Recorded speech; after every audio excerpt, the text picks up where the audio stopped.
स्वप्न बघितल्याशिवाय आणि स्वप्नाचा पाठलाग केल्याशिवाय यश शक्य नाही. असाच एक स्वप्न बघितला होता आमच्या स्टुडंटनी, जिचं नाव आहे जान्हवी काळे. तर जान्हवीची सक्सेस स्टोरी आपण आज ऐकून घेणार आहोत. जान्हवी ही आमच्या गायकवाड क्लासेसचे स्टुडंट आहे, जी 660 प्लस स्कोअर करते आहे. म्हणजे एक्सपेक्टेड स्कोअर आहे हा, जो आम्हाला गॅरंटेड आहे. तर जान्हवीनी कशा पद्धतीने आपली नीटची तयारी केली, कशा पद्धतीने जे काही अडथळे आले त्यांना ओव्हरकम केलं आहे, त्याबद्दल आपण जाणून घेणार आहोत. तर जान्हवी, तुझं स्वागत आहे. Thank you sir. आणि congratulations for wonderful success. Thank you so much. तर जान्हवी, प्रत्येक नीट ऍस्पिरंटची इच्छा असते की जो सक्सेसफुल स्टुडंट आहे त्याची स्टोरी जाणून घ्यायची. आता तुझ्याबद्दल जर सांगायचं झालं तर तू 11वी 12वी म्हणजे पूर्णतः तू गायकवाड क्लासची स्टुडंट आहे. आम्ही पहिल्यापासून तुला ओळखतोय. आपण बघतो की समुद्रात कितीही वादळ आले तर समुद्राचं पाणी शांत असतं. तशा पद्धतीची ही आमची स्टुडंट आहे. का आपण कितीही फोर्स लावा, कितीही तिला म्हणजे चिडून बोला किंवा काही सांगा, तर तिचं नेहमी हसतमुख उत्तर असायचं, हो सर. जी आता पण ती देते आहे, हो सर. तर जान्हवी, तू कधी स्वप्न बघितलं होतं एमबीबीएस डॉक्टर होण्याचं? खरं तर माझं असं काही स्वप्नच नव्हतं एमबीबीएस व्हायचं म्हणून. खरं तर जेव्हा मी लहान होते शाळेत असताना, तेव्हा मला असं वाटायचं की डॉक्टर इंजिनियर तर सगळेच होतात, आपण काहीतरी वेगळं होऊ. मग मी 10वी पर्यंत माझं स्वप्न होतं की मला कलेक्टर व्हायचंय. पण मग 10वीचा रिझल्ट हातात आला आणि मग काही ठरलेलं नव्हतं तोपर्यंत काय करायचं. मग आम्ही बघितलं इकडे तिकडं कोणी काही सांगतं का. मग माझी एक फ्रेंड होती, ती गायकवाड क्लासमध्येच होती, माझी सिनियर होती ती शाळेमध्ये. तर तिने इथे लावलेला होता क्लास. मग तिने सांगितलं असं असतं, नीट नावाची एक्झाम असते. मला ते पण माहित नव्हतं. तिथून मग एमबीबीएस डॉक्टर होतं. खूप चांगलं प्रोफेशन आहे, खूप रिस्पेक्ट भेटते प्रोफेशन मध्ये. त्याच्यामुळे मग मी ठरवलं की मला एमबीबीएस करायचंय. पण तेव्हा असं काही फिक्स नव्हतं की एमबीबीएसच करायचंय, डॉक्टर व्हायचं एवढं फिक्स होतं फक्त. पण मग जसं जसं स्कोअर वाढत गेला, जसं जसं वाटायला लागलं की आता होऊ शकतो, आपला स्कोअर जास्त होतो तर आपण एमबीबीएस होऊ शकतो, तसं तसं मग ठरवलं ठीक आहे एमबीबीएस होईल म्हणून. तर डॉक्टर बनण्याचं असं काही स्वप्न नव्हतं शाळेत असताना. जनरली बऱ्याच विद्यार्थ्यांचं असंच असतं की शाळेमध्ये जनरली शाळा चालू असते, शिकत असतात, डेली बेसिसवर होमवर्क कम्प्लीट करत असतात, प्रोजेक्ट कम्प्लीट करत असतात. पण स्वप्न बघितलं कधी, तर जेव्हा ती 10th पास आउट झाली, आपल्या एखाद्या स्टुडंटनी म्हणजे मैत्रिणीने सांगितलं, त्यावेळेस तिला कळलं की हो, एक रिस्पेक्ट जो आहे, जो आयुष्यात आपल्याला पाहिजे, तो आपल्याला कोणता प्रोफेशन देऊ शकतो, तर तो मेडिकल प्रोफेशन आहे, जिथे डॉक्टर बनल्यानंतर भेटू शकतो, असं विचार केला आहे. तर डॉक्टर बनण्यासाठी तू गायकवाड क्लासेसला का चूज केलं? मला त्याचे डेमो लेक्चर्स खूप छान वाटले. मला सगळ्यात आधी विशाल सरांनी ग्रुपमध्ये ऍड केलं होतं डेमो लेक्चर्सच्या. मग मी सगळे लेक्चर्स केले तर मला खूप चांगले वाटले. बाकीच्या गायकवाड सोडून दुसरे जे क्लास आहेत त्यांच्यापेक्षा ह्याचे लेक्चर्स खूप चांगले असतात. टीचर्स खूप छान समजून सांगतात वगैरे. त्याच्यामुळे मग मी इथेच लावले मग क्लासेस. तर गायकवाड क्लासेस बद्दलचे पॉझिटिव्ह पॉइंट्स तिला कळाले. 1-on-1 टीचिंग होते, प्रत्येक टीचर लक्ष देतो. तर गायकवाड क्लासेस जॉईन केल्यानंतर तू जेव्हा एमबीबीएस बनण्याचं स्वप्न बघितलं, त्यावेळेस तू नीटची प्रिपरेशन करायला लागली. तर नीटची प्रिपरेशन करताना 11वी 12वीला तुला काय काय फेस करावं लागलं, म्हणजे कशा पद्धतीने तू अभ्यास करत गेली? मी 10th पर्यंत सेमी मध्ये होते, स्टेट बोर्ड मध्ये. त्याच्यामुळे मला थोडस हार्ड गेलं स्टार्टिंगला, कारण इथली एनसीईआरटीची लँग्वेज वगैरे अशी इंग्लिश खूप हार्ड असते थोडीशी आमच्या इंग्लिश पेक्षा सेमीच्या. त्याच्यामुळे मला स्टार्टिंगला बरंच हार्ड गेलं. पण जसं टीचर समजून सांगायचे सगळे लेक्चर्स एकदम व्यवस्थित व्हायचे. मग त्याच्यामुळे मग वाटलं की इतकं पण हार्ड नाहीये, आपण करू शकतो. म्हणजे जसं आपलं नॉलेज वाढत जातो तस तसं आपलं कॉन्फिडन्स सुद्धा इन्क्रीज होत जातो. आणि कोणतेही चांगलं पुस्तक किंवा चांगला माणूस लवकर लक्षात येतच नाही जोपर्यंत आपण त्यांना फॉलो करत नाही.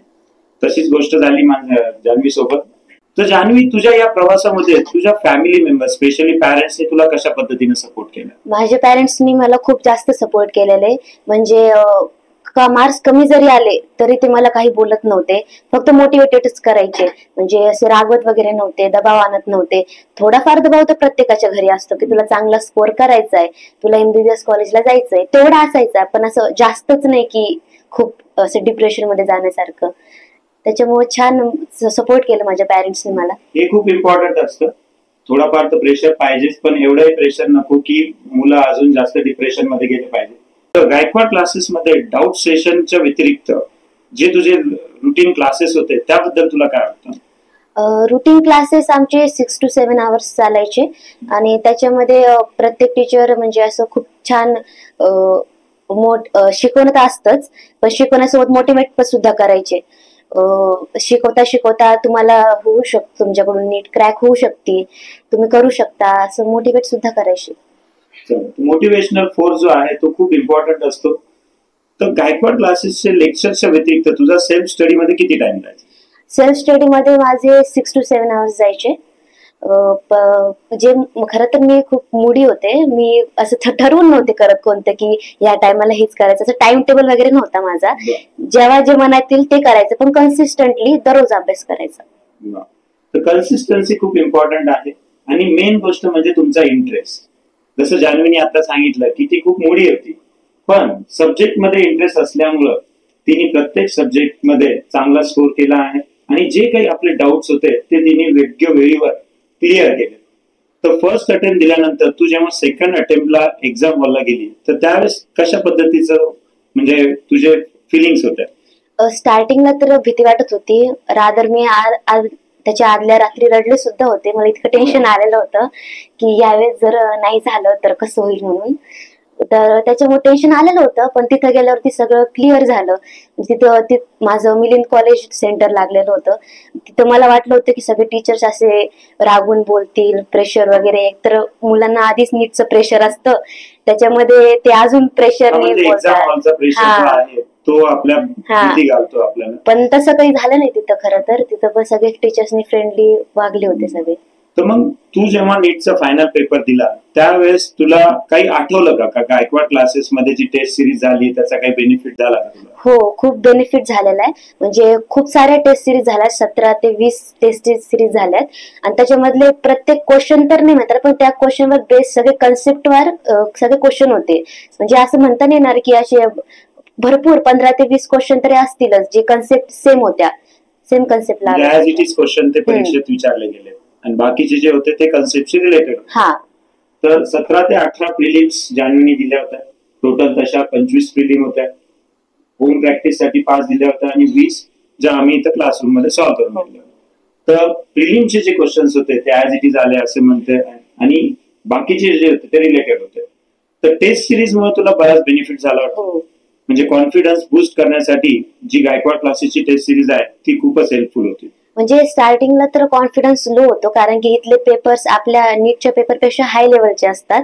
मग तेव्हा वाटायचं कमी मार्क्स आले की कसं होईल, पण नाही.